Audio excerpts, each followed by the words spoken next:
gold medals in Olympic for India in the year 1928, 1932 and 1936. This day is celebrated to realize the necessity and importance of sporting activities in our daily routine life. As sports helps to maintain better cardiovascular health, weight loss, lowering blood pressure, stress, and reducing body fats. Sports also help us to get sound sleep and proper coordinate and balance of our body and mind.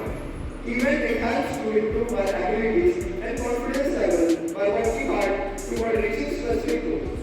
On Tuesday, the President of India offered awards to the Rashtrapati Bhavan to recognize athletes' contribution to the discipline. National Sports Day of India is also an important opportunity to honor our sports heroes and recognition, appreciation and exemplary awards. Different exemplary awards such as the Major Dhyanchand Khel Ratna Award, initially referred to as the Rajiv Gandhi Khel Ratna, Arjuna Award, Dronacharya Award and Dhyanchand Award. Dhyanchand Award recognizes the lifelong contribution of athletes in the sports field. Dronacharya Award honored the best players for their contribution towards the growth and development of sports in India. Arjuna Award honors athletes for their excellent achievements in the previous sports session. Major Dhyanchand Khel Ratna Award honors athletes to Olympic champions in the year of Olympic Games. Engaging in sports teaches us about setting goals. 29 अगस्त 2012 में पहली बार national sport day celebrate हुआ, जिस दिन हमारे major Dhyanchand जी का जन्म दिवस होता है। ठीक है, मेजर ध्यानचंद जी का नाम क्या था? क्या नाम था? मेरे लिए क्या था? कितने लोगों को पता है?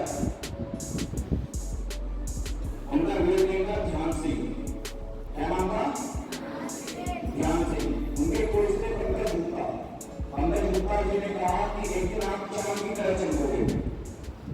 ठीक है, आप अपना अच्छा करते हो कि आप चांद की तरह चमकोगे, और उसी दिन से उनका नाम जो उनके कुली के टीम में थे उन्होंने ध्यानचंद कर दिया। तो जब से उनको ध्यानचंद कहा गया। सबसे पहले बार ये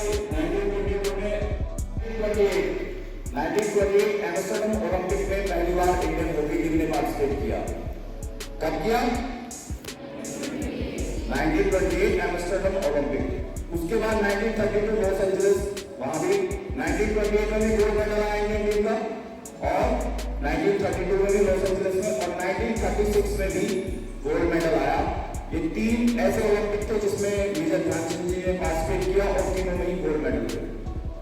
ध्यानचंद जी के एक भाई थे रूप सिंह, वो उस टाइम टीम के कैप्टन हुआ करते थे। 1936 का जो ओलंपिक था बर्लिन में, तब वहां पर तानाशाह था हिटलर, और फाइनल मैच हिटलर की टीम के साथ हुआ हमारा जर्मनी के साथ। तो वो चाहते थे कि जर्मनी हारे ना, तो उस दिन उन्होंने वहां पर पूरे राष्ट्र को कहा कि सब आएंगे, अपनी टीम को सपोर्ट करेंगे, और मैं देखना चाहता हूं कि मेरी टीम जीत जाए। इंडियन टीम ने उनको उस फाइनल मैच में हराया, और उसके बाद जब प्राइज सेरेमनी होनी थी तो सबको लगा कि भाई हिटलर तानाशाह है, कहीं कुछ ऐसा स्टेप ना ले ले कि उसको बुरा लग जाए, ये हो जाए।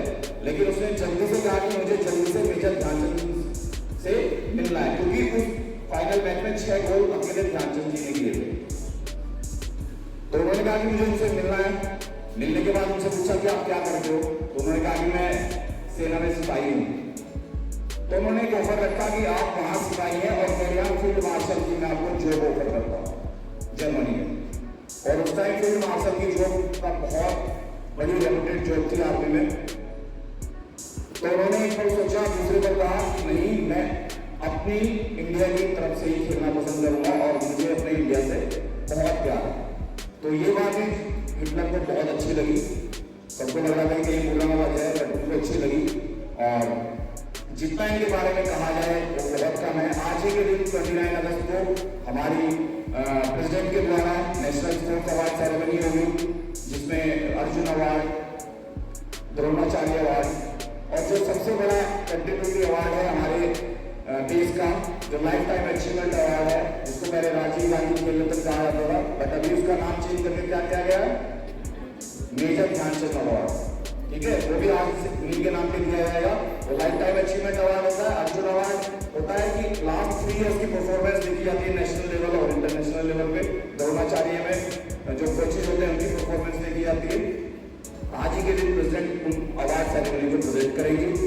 1905 में इनका जन्म हुआ 29 अगस्त को इलाहाबाद में और 3 दिसंबर 1979 को इनकी डेथ हुई।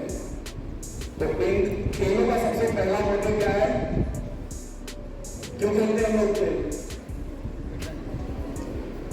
खेल सिर्फ खेलने के लिए नहीं है, खेल हमें बहुत सारी चीजें सिखाता भी है और उन चीजों को हमें सीखना है। कौन सी चीज है? पहली अगर देखा जाए तो 5 डेवलपमेंट होते हैं हमारे और वो 5 इंपॉर्टेंट है और वो हम थ्रू खेल स्पोर्ट्स एक्टिविटी के थ्रू सीख सकते हैं। पहला, फर्स्ट फिजिकल डेवलपमेंट। अगर शरीर फिट है, we are physically fit, we can learn, we can run, we can do each and everything in a great manner if we are physically fit। तो पहला, अगर फिजिकल एक्टिविटी में involve रहते हैं तो फिजिकली फिट रहेंगे। दूसरा कौन सा डेवलपमेंट होगा?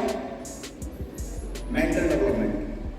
ठीक है, मेंटल डेवलपमेंट कैसे होगा कि हमें पता है स्पोर्ट्स एक्टिविटी में पार्टिसिपेट करते हैं तो किस प्ले को पास देना है, कब पास देना है, कितनी फोर्स बॉल में लगानी है, तो सारा कहीं ना कहीं मेंटल लेवल हमारा उससे डेवलप होता है।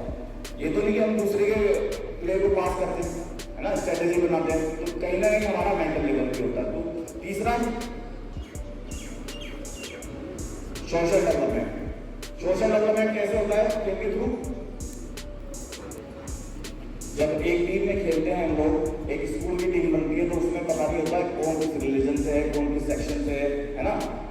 फिर जब इंडिया के रिप्रेजेंट करते हैं तो कौन किस स्टेट से है, कौन किस रिलीजन से है, बट वहाँ सिर्फ एक ही सबको याद रहता है कि हम इंडिया के लिए खेलते हैं। तो कहीं ना कहीं स्पोर्ट्समैनशिप डेवलप होती है, लीडरशिप क्वालिटी डेवलप होती है, तो कहीं ना कहीं वो हमारा सोशल डेवलपमेंट भी होता है। और इमोशनल डेवलपमेंट। इमोशनल डेवलपमेंट कैसे होगा? ठीक है, रोज खेल में हार होती है, जीत भी होती है, तो कहीं ना कहीं हमारे इमोशंस बाहर आते हैं। जब जीतते हैं तो खुशी के इमोशंस, हारते हैं तो दुख के इमोशंस, बट उनको कंट्रोल कैसे करना है? गेम के दौरान स्ट्रेस आया, एंजाइटी आई, उसको कैसे हैंडल करना है, होता है ना सिचुएशन में। तो वो सारी चीजें हम लोग बहुत अच्छे से सीख जाते हैं और जो अच्छे खिलाड़ी होते हैं वो इन सब चीजों को हैंडल कर लेते हैं, तो हमारा कहीं ना कहीं इमोशनल डेवलपमेंट मिलता है। लास्ट वन, फिजिकल एजुकेशन आपको बताओ 11, स्पिरिचुअल डेवलपमेंट। कौन सा? कहीं ना कहीं हम लोग स्पिरिचुअलिटी से भी कनेक्ट होते हैं। तो आप अच्छे प्लेयर को देखेंगे तो ग्राउंड में जाएगा तो उसको पहले प्रणाम करेगा, अपने किसी स्पोर्ट्स इक्विपमेंट को उसको गलती से पैर लग जाए तो उसको भी प्रणाम करेगा। तो कहीं ना कहीं स्पिरिचुअलिटी हमारे में रहती है। अभी नीरज चोपड़ा को देखा वर्ल्ड एथलेटिक्स में, जैसे उसने गोल्ड गेम थ्रो किया तो उसने सबसे पहले क्या किया था उसने जमीन को नतमस्तक किया। ठीक है, क्योंकि वो उसका प्लेइंग एरिया है, उसको भगवान की तरह मानता है। तो कहीं ना कहीं हमारा स्पिरिचुअल डेवलपमेंट उसकी यहाँ पे होता है। तो ये 5 डेवलपमेंट अगर किसी में है तो ओवरऑल होल डेवलपमेंट कहा जाता है उसको, और उसके थ्रू हम लोग सीख सकते हैं। यही फिजिकल एजुकेशन है, यही फिजिकल एक्टिविटीज है। Thank you so much.